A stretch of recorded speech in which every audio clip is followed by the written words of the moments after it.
square foot studio, photography studio that could double as an event space, right? Not realizing that events that's a whole business plan in itself. Like that's a lot of work. That's not just work like carrying the event, but like making awareness and getting events in and all of that kind of thing. And I was like, holy shit. So I basically bit off more than I could chew. Not to say that we haven't been successful. We've done great, but I did have to kind of like, go a little bit micro for a while. And then just over a period of time, it was word of mouth that got people in here. I think once we open, and there's some changes going around with the investors that helped me get this place going, that I think now that we've been 2 years and the place kind of runs itself, operationally. And I just do the, what do they call it when you're in the political and you're on the road and you're like the baby hugging and whatever. Oh, like kiss the baby? Like that type of thing. I just make sure that everybody's having a good time all day long. But now I can start focusing on like, all right, how are we going to grow to this like next level after whenever we can open? Well, we've always found business is tough, and maybe not everybody knows. A lot of people, like my son's like, I'm going to play video games and make money. I'm like, cool, man. Good luck. I have a member here that does that, actually. Never introduce him to his son. I'm going to bring him out. As much as I want to talk shit on him, I'm like, hey, as long as you're passionate about it, cool. Just make sure you don't turn into a small vampire, Right. Well, and it goes back to, I think I said this to you at one point. Like, I hate the word passion, but it's not because of the idea of it. How passionate are you about that? But it's about that, like, before you can get passionate about things, you got to be good at them a lot of times. It does, and it's this dog chasing its tail. The better you get, the more passionate you become. 100%. Right? I learned that from you, and I think you read a book. I read it. Like, that makes perfect sense. The more I give a shit about something, the better I get at it. The better I get at it, the more passionate. Well, because you can use passion as an excuse to get out of something that's difficult, and sometimes that's the right thing to do. And I'm not saying everything's generalizations to a certain extent, right?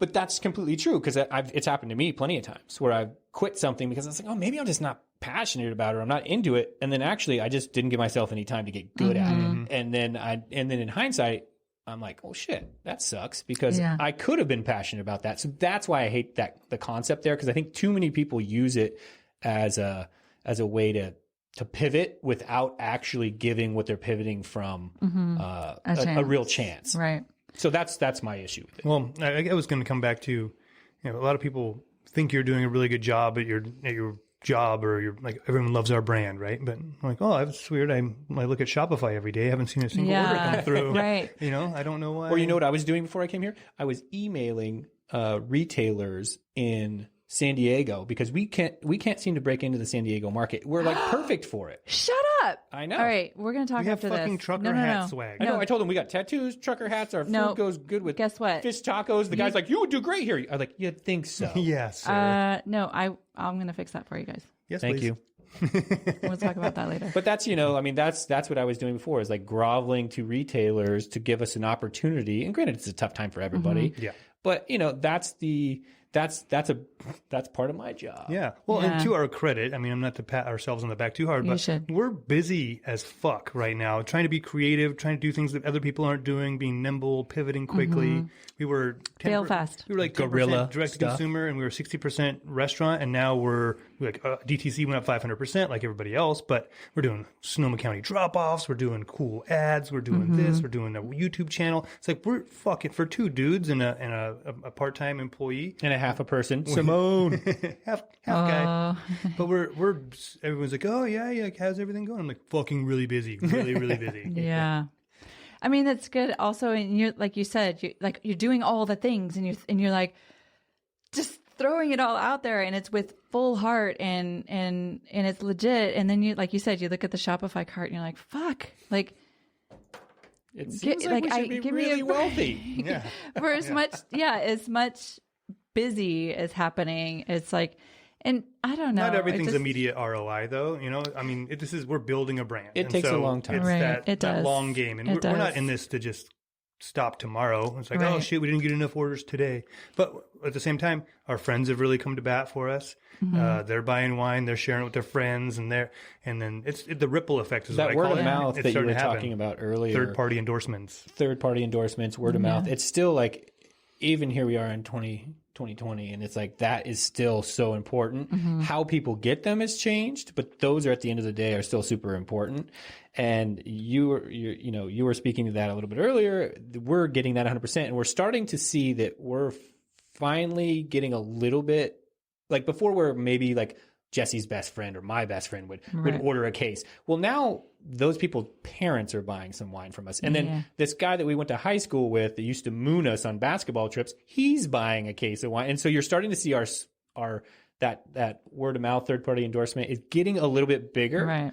And some of that's the things that we're doing that's doing that. Plus we're keeping our brand promises. You're not going to find a better $22 bottle of Pinot. Yeah. Those kind of things. So it's like you do all that and then you set it up, but then you kind of have to deliver, because if you're delivering a shitty product, then it's kind of like, and then it all fails. It is going to be what it is, but that's not the situation here. It just takes time to do that. And then a lot of it is, what's your cash burn? Can you tread water while you're doing that? Yeah. And we'll let you know. But TBD. But we're also in an industry that's like, pretty saturated. Not a lot of people are like saying, "Oh, let's go into the wine industry because there's no competition. Yeah. It's going to be super easy." And our price point's owned by the behemoths. We're talking like gazillionaires who are like, "Oh, cool. I guess I'll start a second brand that's in their price point." And we're kicking and screaming like, "No, we live here, and you guys are dabbling here, but your pocketbook lives here because it's so expensive and it's so hard to build a brand. And everybody expects Amazon free shipping, and everybody expects a huge discount. And it's just like, I want to do a podcast at some point on like Amazon's amazing, but it's killing small business in a lot of ways, because it's killing everybody. Just from the standpoint of shipping, like everybody, even myself, I expect like free shipping, but then I actually do all of our shipping. And I'm looking at the cost. It's like, God, it's really expensive to do this shit. Yeah. Well, and totally. He can afford to buy the shipping industry right about this point. Walmart came into our hometown of Wairika, and then they lowered the price of prescriptions. What the fuck is Wairika? Wairika. It's Wairika now because all the other businesses are fucking closed. Tumbleweeds running through town. Are we talking about Eureka? No, that's on the coast. There's Eureka, Ukiah, and Wairika. So For real? I think Wairika is originally from Aika, which is an Indian word. Wait, and you just said hometown? Yeah. That's where you grew up? Yeah, 7,500 people. It's the last town before Oregon on I-5. Oh. Interesting. I totally threw you off of your thing there about Walmart, but I couldn't tell if you were serious about the name of the town.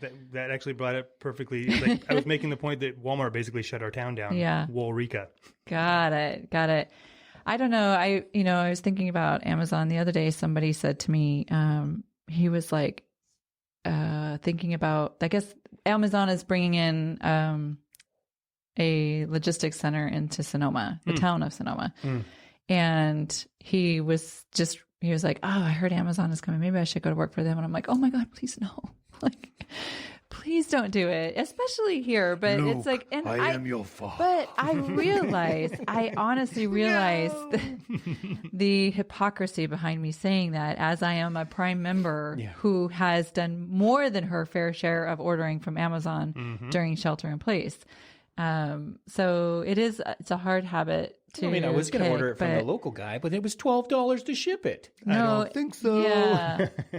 $12? Like, I was like, it actually cost $36. I was charging you $12. Yeah. We give, it normally costs like what, $36, $40 well, it's not cheap to ship wine. No, but we give heavy. $12 shipping if you order a case, and that's $1 a bottle. To anywhere?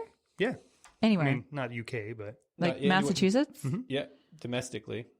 Oh, I mean, and where did the $12 come from? Is that like an average? Buck a bottle. We kind of, some of it was anecdotal, some of it was researched, but and we look like, that helps us not completely lose our ass when we ship to Massachusetts, for example. Yeah. Right? Have you shipped to Massachusetts? Yeah. Before we got a couple. We have, many other states in Florida too. Yeah. We have a couple. Also, California. I'm trying to I'll say be nice. something. Sorry, he's gonna. I want to wait to see how long it takes before he flicks you in the nose or something. It really wasn't very important. I'm talking. I just want to give a shout out to the Colbys. Who's the Colbys? They order wine in Massachusetts. Absolutely, Colbys. And you know their names. I do. That's what small business does. That's right. Honest to God, you're right. Oh, I feel like I need to take a moment. That was amazing. Are they family friends?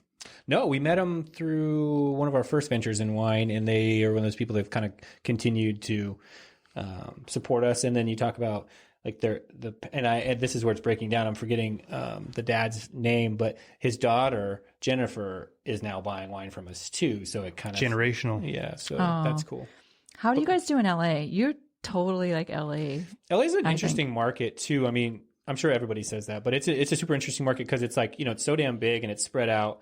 And then there's a lot of Rombauer drinkers there, and which is you think it's a generation. Well, we love Rom. I mean, we knew a lot of people that work at Rombauer, so it's one of these funny things, right? We're like Rombauer. The idea of Rombauer sometimes is like off-putting, right? Like 300,000 cases of Chardonnay, like yeah. But at the same time, there's some really cool people that work there, and from a brand's perspective, I really respect that they've been able to do what they could do. So it's like this double-edged sword, right? Kind of same fucking thing with Amazon. Like it's amazing that I got toilet paper during the pandemic, but fuck you, you know. Fuck you for wiping my ass, Jeff. Yeah. But LA is a weird market in that respect because they're kind of just getting into the hipster scene a little bit like later than San Francisco did. And so now they're like, hey, can we get a super stinky wine that like has really cloudy? It stinks. Why would you want it? I want it to not taste like wine. I want it to be shittier. Yeah. Cool. Yeah. You should have that. Did you not use anything sanitary on this? Sweet. So anyways, I'm making fun of that a little bit, but there's been a little bit of like that vibe down there where it's hard. Like we have the vibe that you'd think we would because of the tattoos and the trucker hats and all that, and the price point's accessible. The articulate F-bomb. Yeah, just the right amount of sailor language. But it's not that we do some business there. Like Laurel Hardware is a great restaurant, and they're rocking us hard. And that place is awesome, right in West Hollywood. So I mean, we've had some success, but it hasn't like blown up. And part of that is what I was describing earlier. And then part of it too is we got to get our sales guys behind us, and it's difficult to do sometimes because 80-20 rule. Those guys are like, they're kind of like, why should I spend my time with you? Like, there's a lot of brands I represent. And do you know the 80-20 rule? No, I was so 80% of the people don't give a shit about you. 20% of the people might start to give a shit about you. Oh, and the 80-20, it's basically, it's like that Fibonacci kind of stuff. It's like, it just replicates no matter what industry or what you're talking about. There's always this 80-20 rule. It always seems to exist. It does somehow. shake out. Interesting. 20% of our retail customers are 80% of our business. Yeah. I mean, I guess I agree with that. That makes sense. Although, as you're saying that, I was trying to put that to my membership here. And I would say like maybe there's two guys that always clog the toilet out of 10. We have an 80-20, but it's the other way around. There's 80% of the people here who have been calling me weekly saying, I miss being there. I want to be there. We want, You said 20%? 80. Like it's the other way around. Well, see, maybe you're doing something better than we are. I mean, No, I think, well, maybe. But we don't want to pay rent. I think it's the type of, this is and we were talking about passion earlier. No, you weren't. I you were talking about passion.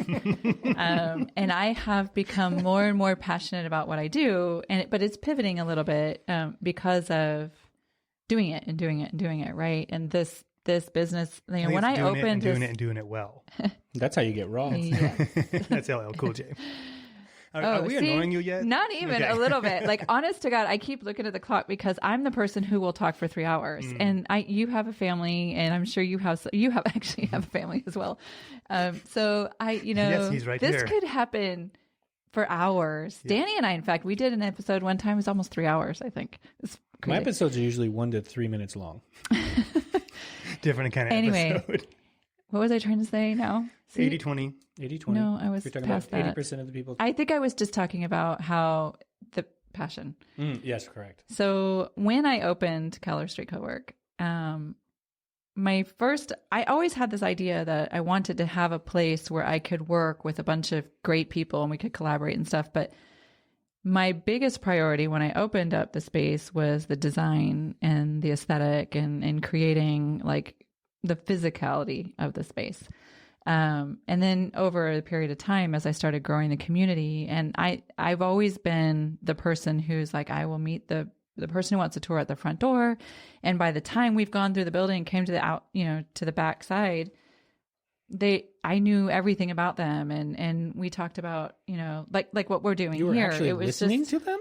Yeah. It was just a very social experience, just even the tours. But what I realized is that the community is what's important here. And it is a beautiful space. And, you know, if we didn't have this space and we had a smaller space that maybe wasn't as beautiful, it would be a little bit of a bummer. But what I realize is the most important component here are the relationships